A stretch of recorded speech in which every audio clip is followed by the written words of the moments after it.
Hey guys, welcome to Sensei of the People. Today we have Cray and Paul.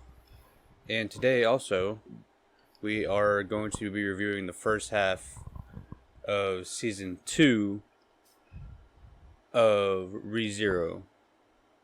So this is just up to episode 38. Correct. Of 50. So, yep, that's what we're going to be getting into today. We all loved ReZero Season 1. Someone finally needed to do it and pick Season 2. Yeah. Can I correct something real quick? Episode 26 to 50 is Season 2. Sorry, I said up to 50. Go ahead.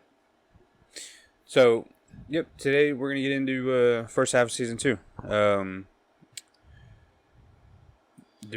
don't want to really explain. That's there's a lot to. There's a lot. I just don't want to give a synopsis. Yeah. I would just say that if I could put it in one word, like one small condensed thing, this is a story about the graveyard of the witches. To be honest, Sanctuary. The sanctuary of the witches, of really Echidna learning who she is, right? Meeting the other witches, even the Witch of Envy, and Subaru having to make a choice and responding again and again to decide who's going to save the mansion that's being attacked by an assassin, or the sanctuary, which they have to get done in a time limit before the Great Rabbit comes and eats them all up. Yeah, that's how I would put it. This first half, anyways. I can't watch it. Y'all should keep watching. Yeah. Well, the order was only watch half, so. Yeah. Well, some people follow directions and some people don't. You know? The major order. That's a Helldiver pun. What were your guys' favorite moments? Everything, dude. Okay. I like the fact that they're introducing more lore. I like lore, you know. You a lore guy? And I watched the movie after the first season. There was an intermission movie that had a lot of backstory. So Cray didn't. Nobody picked it though. I mean, yeah, you're right. Nobody picked it. Because I don't want to waste my pick on just a movie, a filler movie. Yeah. Even though it's not filler, it's important backstory. Yeah, dude, I like to get my worths out of a pick, you know. So I mean, someone could pick it as like a off, like, you know. Yeah, like, if Cray wanted to. Yeah, you know, really wanted to. But I like the fact that they introduce, like the fact that you're thinking, oh, when you watch this anime, you're like, oh, there's only a Witch of Envy or whatever. You don't know that there's a bunch of witches. I didn't know there was a bunch of witches. They're based on 7 deadly sins. So yeah, so that's what I assumed. You know, they're because when they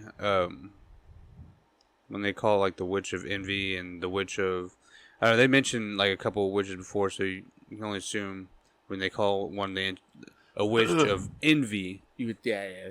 It's got to be a witch of gluttony too. Yeah, exactly. I just kind of figured the Witch of Envy was just her name because she was envious of everybody. I didn't think about the 7 sins. Right.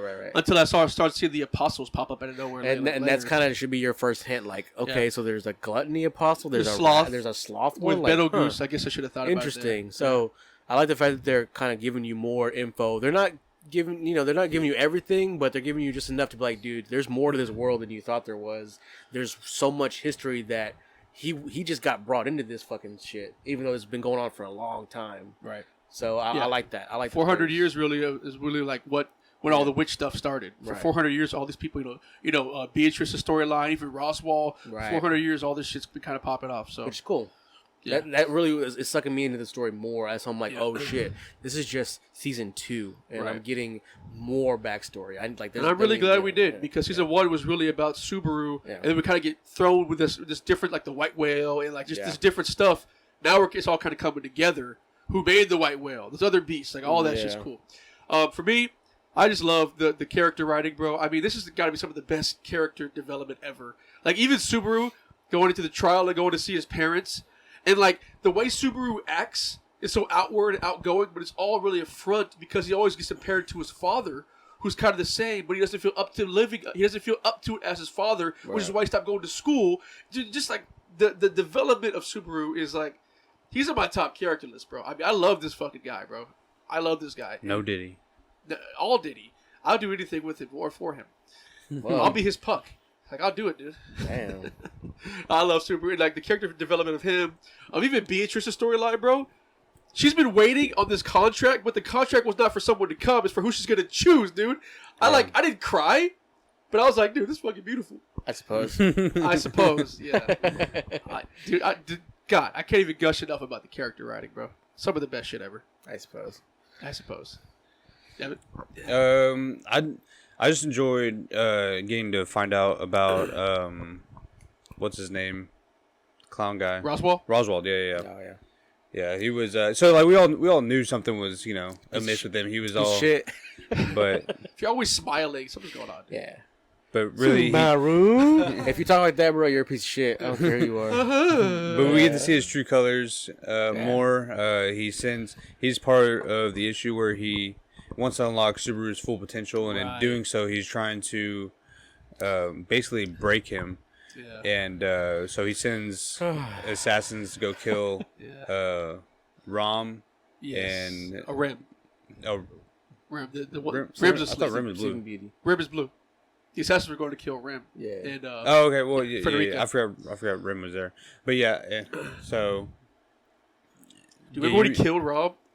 Like to kill Garfield? Yeah. He's like, and then Rob's like, but she still smiled when she died. Sorry. So, Roswell has a mission, and basically, who will do anything to see the mission through. He's got one of those books, dude. He's got one of those fucking books, bro. He's part of the witch's cult. Wait, didn't he give it? He didn't give it to him.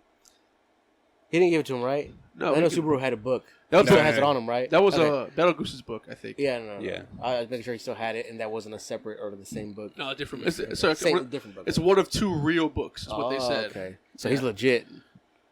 And what Beatrice has the other one, right? Keep I watching. think so, yeah. 400 years, dude. 400 I know. years he's been living, Roswell and Beatrice. That's crazy, dude. That's crazy. It makes sense though. Like whenever I first saw his power, I knew I was like, dude, there's more to this guy than just. He's not like just a comic relief. The count was like, this is my home, welcome. Like, nah, bro, this guy is fucking suspect. He's a bad guy. The fact that he could like hold off everybody by himself, like no, and fucking huge powers, and he could control this fucking librarian bitch who's OP as fuck too. Guys, Like- the next episode after this one, Roswell changes again. Then, All right.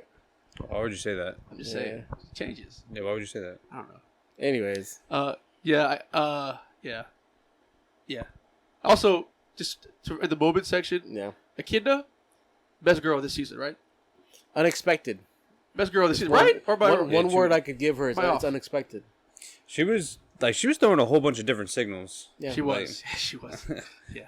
Like you think she's helpful, and then like next thing you're like, okay, she's not helpful. She's actually bad. Yeah, but she's yeah, like- and then she goes back to being helpful again. It's like, this bitch, man. I love her, dude. I love her. I don't know. I respect it though, because she doesn't really know. Like she's in like in a form right now where she can't do much other than talk to you. Mentally, she can do stuff to you. Well, right, okay, but she can't trust Subaru just yet. But she does trust him at the same time. So, well, this guy's the only way I can get really to my full form. There's no way I can do it without him. I need him. Would you guys have taken her deal?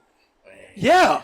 Yes, I would have. Yes, I would have. I was mad. Yeah. She literally was offering no negative side to this. That's what we can see. Yeah. That's what I was saying. I was like, man, there's not really a It down. was Like, just his what's the morals. downside? It was Yeah. just his moral work. Yeah, against it was him. just Subaru being a fucking cuck, dude. yeah. Well, he's being a fucking stubborn as fuck, like his dad, just stubborn as hell. And she even spelled it out. I'm not gonna do anything bad about it. Like you get everything. I will lead you on the right path. I just want your knowledge. Yeah, I want just your want knowledge. to see what's going on. And he's like, no. Yeah, dude. It was like you can have all my knowledge. I don't want anything. I just want to know what you're feeling. All because she gave the contract to Beatrice, but she did. He thinks he looks at it as a negative because of his own morals, but she did nothing morally objective about it. She just like, I just want to see what happens. Yeah, because it was up to Beatrice to give Yes. away her standing. or Subaru is whatever. so like white knighty. And that Yeah, might be it's my too- only. It's too white knight. That might be my Yeah. only negative side about him. I still love him, but he's kind of white knighty, and that's like, dude, just take the deal, bro. Yeah. I choose a kid over Amelia any day. I'm sorry.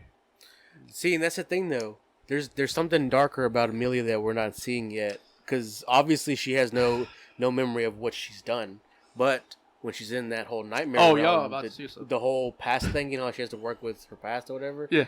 Obviously, she did some fucked up shit. Something happened to where she can't even live with it. She can barely even like cope with it. So exactly. And if you watch that movie in between, you kind of get a picture like, okay, well, Yeah, she Craig, if you did watch the do movie. something. Well, if y'all can't watch it, you. I know, yeah. So Okay. I don't know. I think that's cool that I don't really fully trust Amelia. Me personally, I don't trust her. Okay. Who's your favorite witch before we move on from the good moments? Who's your favorite witch? Echidna. Echidna? Yeah. Okay. I mean, besides Echidna, because we got a lot from her. Like, who's the other witches? Who do you like? The Witch of Wrath was pretty cool. Yeah. She was cool. She was also not like probably the most noble one too, because she's like, cut it out. I will let you. I like Daphne, the gluttony one who was all caught up, like chained up and shit, little lolly. Not because of that, just because she made the mob beast, bro. And she made the mob beast not to be bad. She wanted to help humanity. If you eat those mob beasts, you can live forever or survive forever off their sustenance. But obviously, a predator could become a prey could become the predator too. Mm-hmm. That was awesome. Yeah. So far, like all these witches don't really seem to be like truly evil. Right. Like they have their own motives. Yeah, motives that they're trying to do, but nothing was purely to like destroy the world. It was all either to maybe help the world in some sort of aspect, even though maybe it did end up causing some bad. Right. Totally. So I like that aspect of it. These witches aren't truly evil. I think that's gonna be a common thing you're gonna see. Like everything is really not as it seems. Even when Beatrice, remember when what's his name showed Beatrice the Bible, the book, and it's like, oh, Betelgeuse is dead. Yeah. She was kind of hurt about that. She wasn't like, good, you killed Betelgeuse. She's like, oh, so I guess Betelgeuse passed. So they have history there. Almost probably friendship, I might say. Watching. I know, that's what I'm saying, and I'm glad you're saying that because I know I'm probably gonna get the rest of the story, but the fact that that's a thing and it's a common thing that hey, just because this guy was bad now, he wasn't always like this. He was actually a pretty good dude, but shit happens, and now he's in this situation. This is what he has to work with. Beatrice. See, and I like that. Who's been y'all's favorite character of these first 12 episodes? That's not Subaru. Okay. Damn, man, that Beatrice one got me, but Echidna. Love Echidna. I like Garfield. Garfield. You're gonna really like. Okay, I'll stop. I mean, he's cool. He's a cool dude. I didn't expect another. This turns into a big orange cat, huh? Big old tiger. I didn't expect a character to come in so late, like in the second season, and then I'm like, yeah, I guess that guy's cool. I like him. Yeah. I'll say Roswell for me. I didn't expect him to be so sadistic. I guess. Right. He's a good bad guy. Yeah. I thought maybe he would care at least somewhat, but he will do anything for his own needs and stuff. Yeah. I love characters like that. He's a clown, bro. What do you expect? He said when he was getting eaten by the great rabbit, he said, I guess in my next life, this will help you out some, I hope. Like, but you're not ready yet. Like, dude, he's got some stuff going on. And what? Yeah. Yeah, shut up. I'm just saying. All right, is there anything else that you guys want to say before we get out of here? Well, we're not gonna rate it yet. We're not gonna rate it half a season. That's fair. So we'll wait for the rest of the. Do you do gripes? Oh, do you guys have any gripes? I did have a couple. What I put. Okay. These are just purely superficial gripes. Subaru had all the witches in one place, and he didn't fucking ask how he got sent to this world. That's true. He had all the witches in one place and didn't even think to ask, why am I here? By the way, I know the Witch of Envy loves me forever and she saved me. Why not ask that question? Why am I here? Why can I never see my family again? I know he died. Yeah. But why did I come here? I probably would ask that one. At least take that deal about the knowledge part and ask that. Like, hey, how can I get back? Is there a way to get back? Is it possible? Because I do miss my family. That'd be one of the biggest questions in my mind. Yeah, but he lives $1 billion now, so. He does love him. And, that's my other gripe. It's crazy. He didn't get nothing from her yet, and he's stuck. My other gripe, Amelia, is kind of a bitch. She's kind of bitchy the whole season. She's whining the whole time. She needs to be constantly be taken care of. Ugh, goddamn. Thankfully, the second half explains that. But goddamn, bro, she's a whiny bitch. And I know she didn't have her memory. Her memory was blocked, That's why Puck left. Yeah. So maybe that's why she's like, I keep seeing these things. I don't know what's going on. She's like totally mind broken. But goddamn, she was so needy, bro. Goddamn. Anyways. You're needy. Those are my gripes. You're Amelia and Asta, which is the question, though. I don't really have any gripes for these 12 epissodes. Good story. Mine's pretty much just him not taking a very lucrative deal that's has no real downside. Yeah. No, that's pretty much it. Like you're willing to help her, but you're not willing to take the deal. That makes no fucking sense. You don't even know her, but you want to help her get free, but you won't take the deal. Like, it's worse to free her than it is to take the deal. No. Anyways, that's it. All right, guys. Well, this has been Sensei and the People, and we will see you guys next week for the conclusion.